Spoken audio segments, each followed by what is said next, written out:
many times when people say that there's no conspiracy to run the country, all you got to do is pick up your dollar bill. Say, well, hold it, let's go through this a minute. Here is a pyramid with an all-seeing eye that underneath it says Novus Ordo Seclorum. Now, everybody say Bush got a new program called New World Order.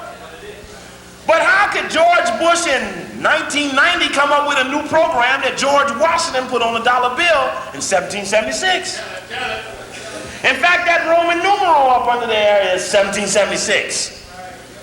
In fact, that pyramid in the all-seeing eye probably was never even seen visually by George Washington in his whole fucking life. But what do that mean? Why would a bunch of white boys, Masons, put a symbol of what they call the great architect on their most commonly used currency, but then go out and call the remnants of that 3/5 of a man? But then they were what they call Freemasons, so if you was only 3/5 of a guy, you couldn't get in it, even though it was yours to begin with. That's a whole nother story. Now, of course, Tony Browder, in the Browder file, everybody should have a Browder file. In the Browder file, he'll go through all of the things relevant to what's on the eagle and on the other side, the phoenix. Of course, it was drawn as a phoenix. Now, a guy named Manly Palmer Hall, who is an expert, an old white dusty guy who died recently, is an expert in Masonic writings, once wrote a book called The Secret Destiny of America. And in that book, and he's known for writing over 2,000 different Masonic books, in that book, he talks about the pyramid and the all-seeing eye, but most importantly, he shows that that phoenix is in fact a phoenix and not an eagle. That's important because the phoenix is a bird that has a 500-year relationship. Mythical African. 500 years seems to coincide from 1492 to 1992. The dumbest people on the planet in 1492 thought the world was square. They were so dumb. But by 1992, the dumbest beasts, cave dwellers, evil, contempt for God, contempt for nature, hate for the direct descendants of God Almighty has risen up and conquered the planet in 499 years, and he's about to sit in his chair 1992. That's important because where they are is as important as where we are. And of course, he does the symbolism of the phoenix, knowing the bird up versus the eagle, the head down. If you're in Washington, D.C., go to Freedom Plaza on 1400 Pennsylvania Avenue and look into the ground of Freedom Plaza are big seals. And you will see the original seal from the 1700s and the reconstructed seal in the 1800s that made that a bald eagle and not a phoenix. And you will then see the coding of the 13s, and the 13 mentioned 13 times. Okay? But this is evidence of a secret society. These Masons had broke away from the British on the cover, but were secretly linked to the British through secret Masonic lodges who were chartered by the British. That's why when you talk about Skull and Bones, remember it is chartered by some Germans. So when the question comes up, where did the Illuminati go in 1782 when it got crushed? It went up into the University of Ingolstadt and submerged itself in other secret societies until it re-emerged again as a part of Skull and Bones in 1832. Now, Alfonso Taft is a part of the Taft family that has run Ohio still to this day. Anybody here from Ohio? Anybody here from Ohio will tell you that the Taft's been running it since it was a state. Senators, congressmen, a Taft now just become Secretary of State. Another Taft is head of NATO. Another Taft just died. But the son of Alfonso Taft, the co-founder of Skull and Bones, his son is named William Howard Taft. William Howard Taft is the only man in the history of America to become Chief Justice and President. That's important. Now, Skull and Bones at Yale University is a postgraduate secret society. What's important about that? Which means that you go through your initiation in your senior year, but the real activity with the organization is after graduation. Now, when you go through the initiation rites, they give you $15,000 cash. and a promise of lifetime success if you obey the laws of the Skull and Bones. Interestingly enough, in the story they did on Channel 9 in Washington, D.C. on Skull and Bones recently, last week, they mentioned that when Skull and Bones is mentioned, you have to walk out of the room.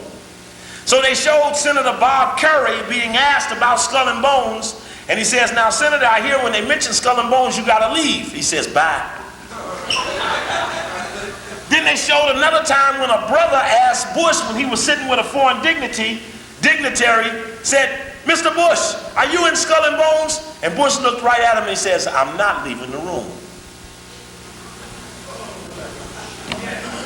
That's code talk.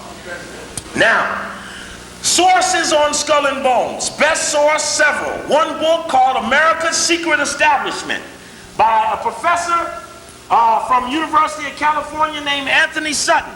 I got a copy of the book up here somewhere. I want to show you the cover. America's Secret Establishment. Got a whole breakdown of the Brundys, the Harrimans, the Lords, the Pillsburys, the Tafts, and all the major families that were involved in the book, but exhibit number whatever. An introduction into the order of Skull and Bones. Now, what this book does is show you, in fact, there's small versions of this because he put them out in booklet form like this before he put it in a big book like this. There are 4 booklets that go into this book. But if you get any of them, do y'all sell books here? Well, I need to show you some places to order, because when they hear the tapes, well, you sell hundreds of these. Okay, so we need to get them. Now, another source is Esquire magazine, September 1977.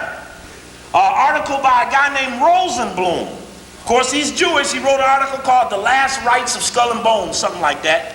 And it appeared in Esquire magazine, September 1977. It's a good article because it has some interesting things in it.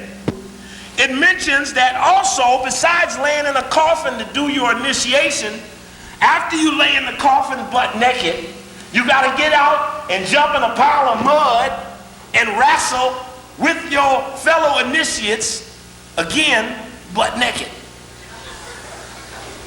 We ought to ask Bush why he was sliding all around his brother, man. Did he slip up and catch one of them?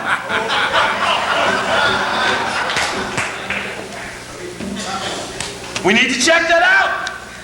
Now, one of the things they do in Skull and Bones is they have a little ritual. They take the initiate and they set him at a table. They put 2 skulls on the table, skeleton heads. They tell the initiate, I want you to look at these 2 skulls, and I want you to tell me which one is the fool and which one is the wise man.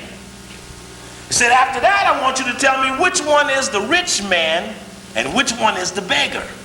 Now, the initiate, he looking all over the skulls, he looking, shit time passing. They stand there just looking at him, right? Wondering when he gonna figure it out that he can't tell the difference. Right? Because the lesson they're teaching the initiate, their language is, when you're dead, you're dead. Meaning you can't tell when you're dead whether you was a rich man or a beggar, a fool or a wise man. So kick that ass while you live in fuck heaven. White people are linear. Oh, now, watch them now. White people are linear. They just do shit. Right? Straight. They don't stand and account for nothing. Right? Of course, we're African people. We're circular. You reap what you sow. Cause and effect. What go around, come around. Eye for an eye. Those are the laws that are known in the African tradition. We sit in circles. But the white man, he linear. Right? Hey, but check out what they do. Up in the ritual, in the Masonic and in the Skull and Bones, they say, look, trust no one who believes in heaven, for they'll suffer hell while they're on earth. Now, don't that sound like us? Don't that sound? To teach a person in a secret society, trust no one who believes in heaven, means that the believers in heaven are vulnerable to pain while on earth. Now, it's all right of believing in heaven, but fuck retribution. We can deliver it while we're here. God would have wanted it that way.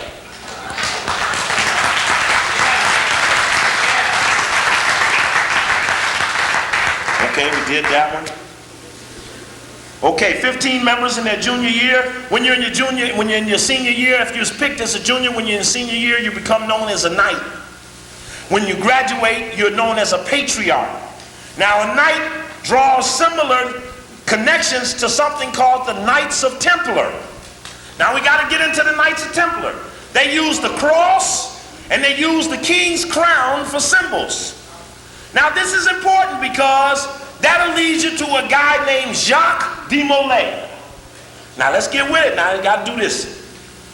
Jacques de Molay is the last known publicly Knights of Templar who was burned at the stake in 1314 by two people. The king, King Philip somebody, and the Pope, Pope Clement. Now this is heavy because in the ritual of the 29th and 30th degree of the Scottish Rite Masons, they use the same skulls in the ceremony like they do in Skull and Bones. But in this one, they put 3 skulls on the table. They put 2 skulls next to the skull in the middle. They tell the initiate that the skull in the middle is de Molay, and that de Molay is surrounded by the church and the state, the Pope and the king. And that for de Molay's linear to succeed, you have to neutralize them both, the church and the state. That's heavy. That's heavy because when you go to the so-called taking of this country, it was a Masonic takeover, nothing less. There was no loose ends on the takeover of America. It was a Masonic activity. Now, that's why their symbols are on the dollar bill. Oh, interestingly enough, when they have their meetings in Skull and Bones, they meet at 8 o'clock. I noticed one interesting thing that Malcolm mentioned in autobiography is that when they kept threatening to kill him, they kept calling him at 8 o'clock. See, and I take things as cold. Nothing happens happenstantially. So he keeps getting these calls at 8 o'clock, and every time the bondsmen pose for pictures, they put a grandfather clock behind them, and it's at 8 o'clock. In fact, when you go over, beside getting 15,000, you get a grandfather clock. Now, we did that one. Let's go back to de Molay. Now, in Washington, D.C., there's a Masonic temple called the George Washington Masonic Memorial. It's in Virginia, Arlington, Virginia, right outside of Washington, D.C. I got a picture of it right here. It's open to the public. When you're in Washington, D.C., you should go there. Here's a copy of it, people who are working. Here's a copy of it here. You can take the metro there. You can go on tours of it. It's the George Washington Memorial Masonic Temple. What's so important about it is that in the basement is a little video play of the Order of de Molay. You see, when you're a Mason, the Masonic youth organization is called the Order of the de Molay. Now check this out, this is deep. George Bush was sworn in with the Bible that George Washington was sworn in with. That Bible had never moved from the time George Washington used it.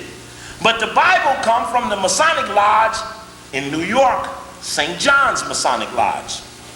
And it was taken by a guy named Robert Livingston, who was head of the Masons in New York at that time. You got Livingston Street running right down the street that we drove down to get up in here before we come across the Brooklyn Bridge to go there. We come past Livingston Street, a diagonal street. Right? These things are not arbitrarily named either. And Livingston was the guy who ran the Masons, and the Bible that he used for George Washington was never used till George Bush used it, and he was sworn in by Potter Stewart, Skull and Bones man, who was on the Supreme Court at that time. Now, the interesting thing is that Masonic Bible is now at the Virginia Masonic Temple, and it's opened up to a certain page in a case. The Songs of Solomon. Right? Now check this out. The Masonics prided themselves in controlling the law. Counsel, tell me if this is so, that you just went to jury duty? When you go to court, you raise your right hand and you say what? I do solemnly swear. Now, you ain't arbitrarily swearing on Solomon. It is for your understanding that all oaths are sworn on Solomon, and the songs of Solomon say, I am black, I'm black, black. Now let's pick it up. Some coded shit in here somewhere. Now I don't know everything. Let me just say, I don't know everything. I'm a humble child standing before you, thrusting before you the little things that I do know, so that they can fit the things that you know, so that together we can make a better picture. That's the best I can do. That's the best I can do. There may be people who know this better than me. Many times when we talk like this, it sets the climate so that we can carry the discussion further, because many times people that know feel that the other people don't care, so they never say. Okay? So sometimes somebody throws the stick down and lays the tin over, and Coakley comes under it, and it stops some of the rain, and others come in too. And we get to add clarity to things that we need to know. Now, I'm down in the Masonic temple. And I'm looking at this display they got on the Order of the Demolay, which is the Masonic youth organization from 13 to 21. See, you can't be no Mason till you're over 21, I think. So, but you got to be in the Order of the Demolay.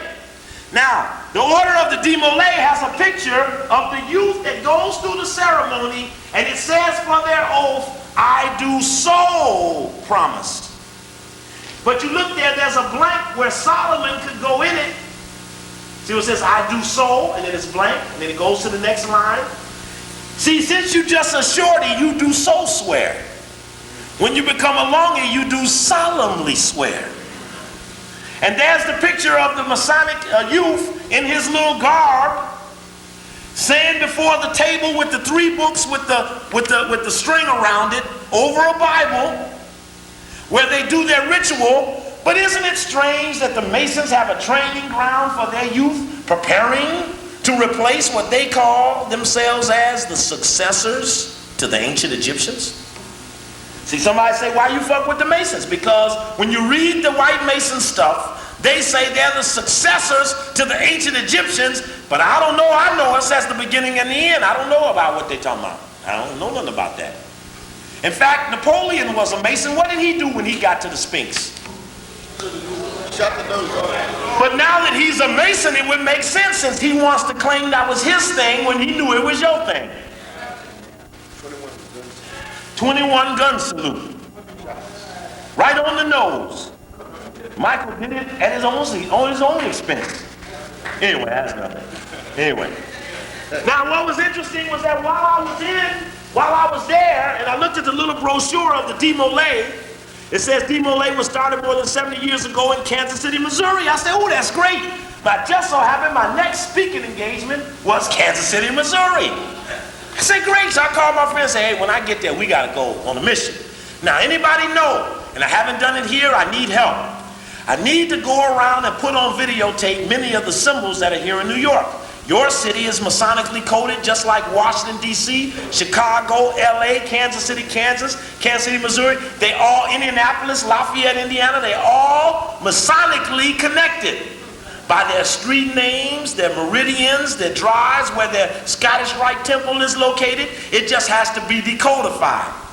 I need to go to these spots to put these things on film and to look at them carefully. Philadelphia is heavily loaded with it, Washington, D.C., just all over the place, and we need to decodify it. I have, and I'm about to release soon, a videotape. When I get back to Chicago, I'm going to edit it. For example, I went to L.A. In L.A., the Scottish Rite Temple is at Wilshire and Crenshaw. What's important about that is Crenshaw is the black street, Wilshire is the white street, and it comes to a point. And then they got 33 statues, and it starts off with an African Imhotep and ends with George Washington. Now that's something going on there. When you go to Kansas City, Missouri, the Scottish Rite Temple is up on Linwood Boulevard at what's known as the highest point of Kansas City, Missouri, which across the bridge is Kansas City, Kansas, where all of the Masonic temples, the police association and everything is on 7th Street. Right, when you're in Kansas City, Missouri, look at the war memorial set up in 1918 to honor the end of World War I and the spirit of the League of Nations, which accomplished what couldn't be done until later through the United Nations. Land donated by Rockefeller, so on and so forth. But go check that in Kansas City, Missouri. You see a big oblique. You see sphinxes with shrouds over them. All these things you need to check. I'll just tell you them in the record. When you go to these cities, you can check for yourselves. When you're in Cincinnati, go to Eden Park. In Eden Park, at the top of Eden Park, Cincinnati is laid off like Rome.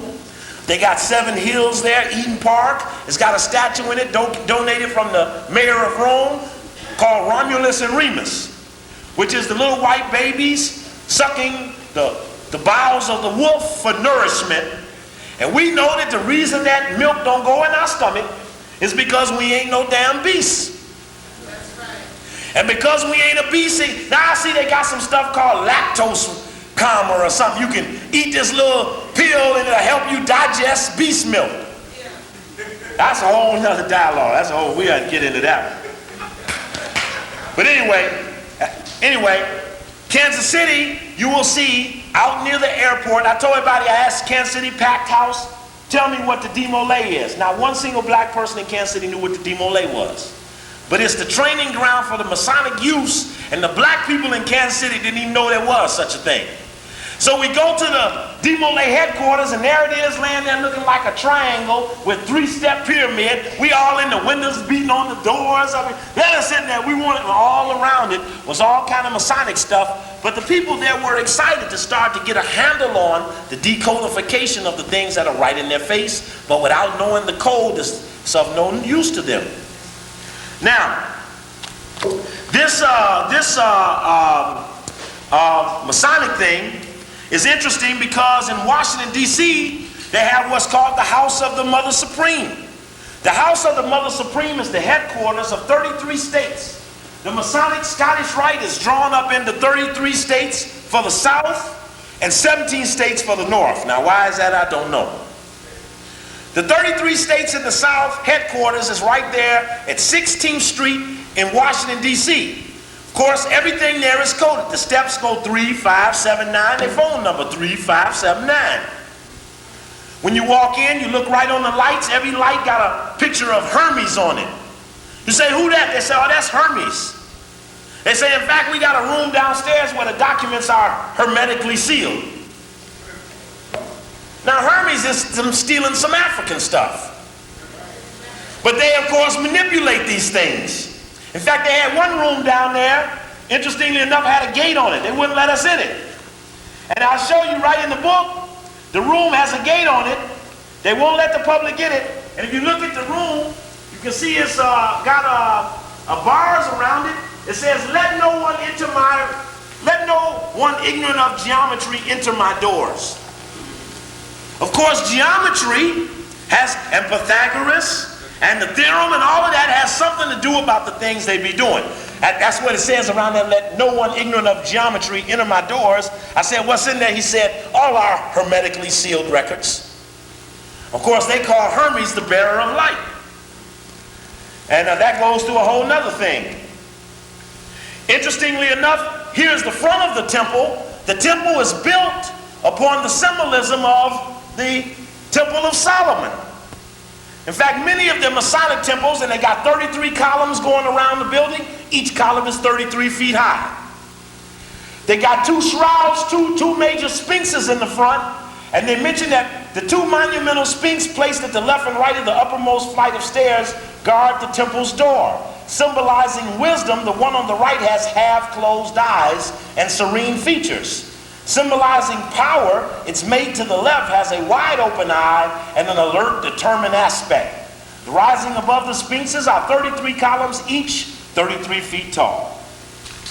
And there are pictures of the 2 sphinxes. You see they got onyxes all in the front of them. And behind them is, of course, the lotus flower that doesn't even count for their being made. In fact, I tell you, I don't know where the white people come from. I used to think they evolved from us. But I ain't never seen no gorilla live in no cave.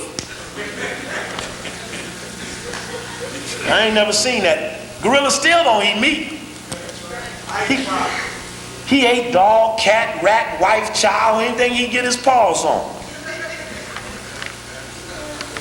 Now, Here they got a great stairway. They call it the Great Staircase. Each of the stairs are numbered, leading up to a bust of Albert Pike. The Scottish Rite thing is based upon the reformist attitudes of Albert Pike, who is known as who wrote their Bible called Morals and Dogma. That's the Masonic Bible. I think I may got a copy over here. No, I must have left it. The Morals and Dogma, that's the Bible. And when you read their book, here's a book of theirs called A Bridge to Light. This is a book going through all the ceremonies of the Scottish Rite with all of the symbolism. I hope you can get some of this on the camera. Come on, camera, y'all got to work. And here, for every one of their rituals, is all of the symbolism with all of the breakdown from the morals and dogma and all the things that have to be used. Interestingly enough, I took this book to Kansas City to show you the different symbols for every one of their degrees. They show all of the rituals, the aprons. You can see there's an apron with a head and the swords crossed, and all of the things they have to use as part of each step from 4 to 32. Now, of course, this Scottish Rite thing, this book here is very heavy. If you feel it, it's very heavy. When you look at it, it's 340 pages. I took it to a printer. He said, Steve, this cover is 10 pages meshed together. This back cover is 10 pages meshed together. And 340 plus 20 is 360. And the book weighs a certain thing, and the weight of the book is Masonically coded as well. These numbers are no arbitrary things because the Masons are into numerology. Of course, those are all things that you taught them. Now, when you go to these tours, you can tour this house of the Mother Supreme. You play with the little tour guide, right? He checks you out to see if you know anything, you know. He says, well, this is actually, that Hebrew there is actually what Solomon and them was talking about. Oh, no, man, Solomon and didn't use Hebrew. Oh, well, maybe that's something else. See, he tells you one thing and lie to you, and only if you know the truth can you challenge him and force him up to give better clarity. So you go in there, you say, he says, now this is my favorite book. I look down at it and it's in a foreign language. I said, well, what do it say? He said, I don't know, I can't read it. I said, well, how's it your favorite book? He said, I don't know. He's just checking you out. But you go on the tour, and interestingly enough, we start messing with it, right? We say, well, let's see here. Since you all, see, the white boy Masons got a thing saying that the Prince Hall ain't the real Masons because they can't find their charter. But in the Prince Hall thing, they'll tell you the story about the Boston Tea Party wasn't about taxation without representation. It was about 12 Masons dressed up as Indians going on the boat, overthrowing the crates, trying to find the charter that was sent from the British Lodge to Prince Hall.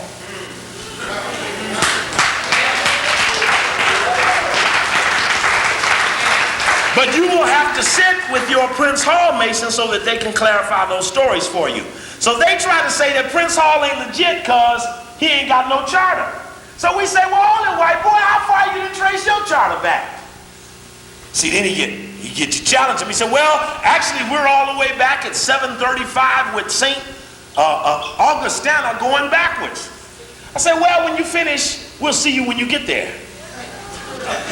You see, when they go back, they just going back to you. They're trying to trace how far they can trace back to you. Of course, in Stolen Legacy, he clearly identifies that all of the white masonry stuff is just stuff taken from the ancient mystery schools taught to all men who are a part of an African society. But the danger again that they present is that within their dialogue, they say, we ain't shit, and that they are the successors to all that we were. So the problem is that they see us as something to be conquered. I will suggest to you that the reason the pyramid and the all-seeing eye is on the dollar bill because they will know when they have won when they take the pyramids. And don't say they won't take them. They got a 400,000 strong military sitting just across the river. Don't they? And they got them there under the guise of the Persian Gulf War.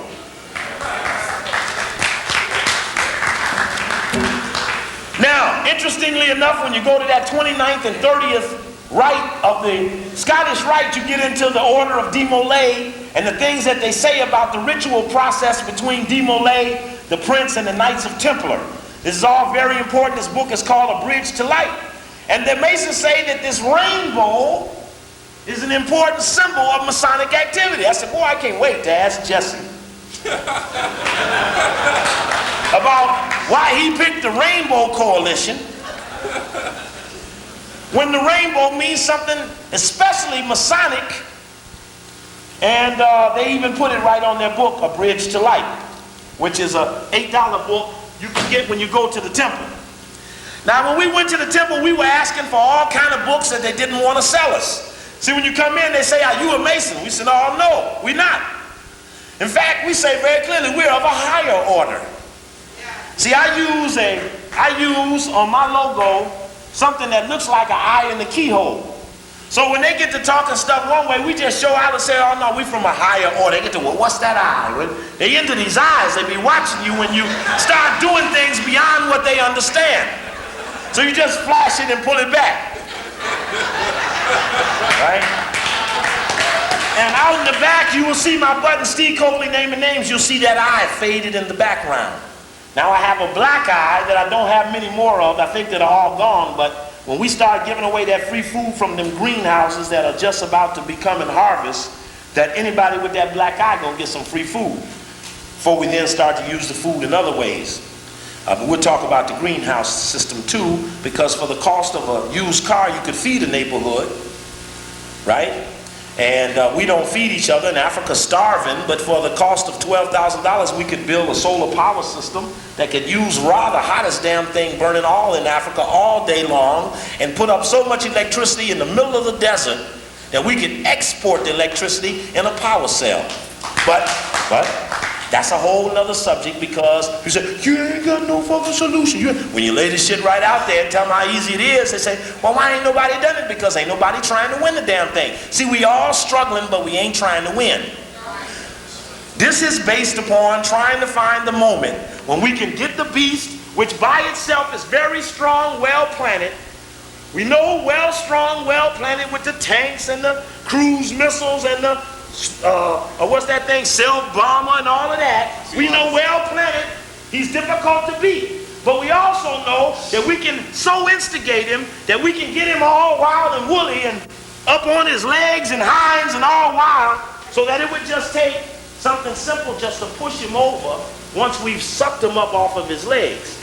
See, every time you start going at him, he gets all wild and woolly. He's so mad at this brother, he suspended him like he suspended no one ever. Because he's all like this, he can't take it. He's mad because when he told you to be quiet and shut up, you kept going. See, he said, well, maybe he ain't of our order. You see, the reality is that everybody ain't of the nature of the beast, so he don't have control over everything. See, when they got to Milli Vanilli and said, well, why was you mouthing a song you didn't sing? They said, we made a deal with the devil. All right? That's clear to me. And everybody will tell you about the day that they had to cut a deal to stay in the game. You see, it's really the virgins versus the whores. You take 100 virgins who might not know everything, might not be on all of the things. You have more moral and spiritual power there than 1,000 whores. So always when you're with the young, pledge and support their keeping their values and their principles and their virginity, because the confidence to fight comes out of the cleanliness of your activity.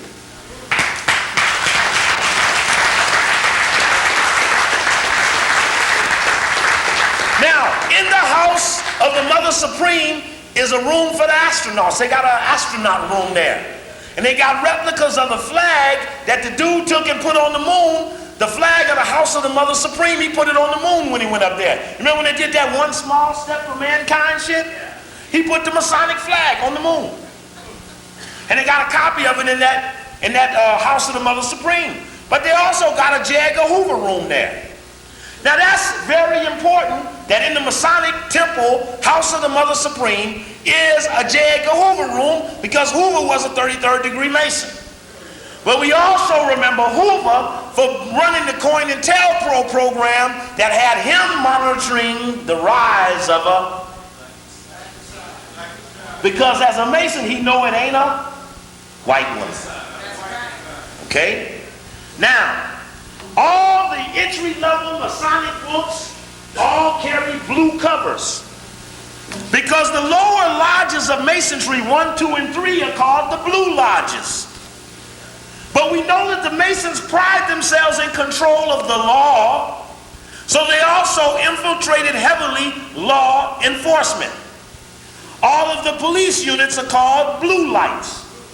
All over the country, they changed all the lights to blue lights. Correct? Well, you don't know that. Yes, correct. Now, all police organizations are called what? Fraternal orders of police. Come on, Africans. They're fraternal. That's all the police organizations are fraternal orders, or the benevolent something or another. Am I right or wrong? Now, do you think that while you up in the criminal court building, they all standing on the square and doing all kind of shit, and you suffering, that they don't know something that we don't? So what I'm telling to you is that the Masonic activity infiltrated the implementation of the law. And they all work under the blue-coded system. The lower lodges, 1, 2, and 3, are blue lodges. It isn't until you get to the 4th degree that you can then get off into the Masonic Scottish Rite thing. And the Albert Pike say that in the first 3 lodges, they only think they know the truth. It isn't until the 4th that we start to teach them, but what you learn in the first 3 is the crest of the law enforcement system, which is what? The code of silence. That's what you pick up in 1, 2, and 3, to shut the fuck up. And that is the crest of police work.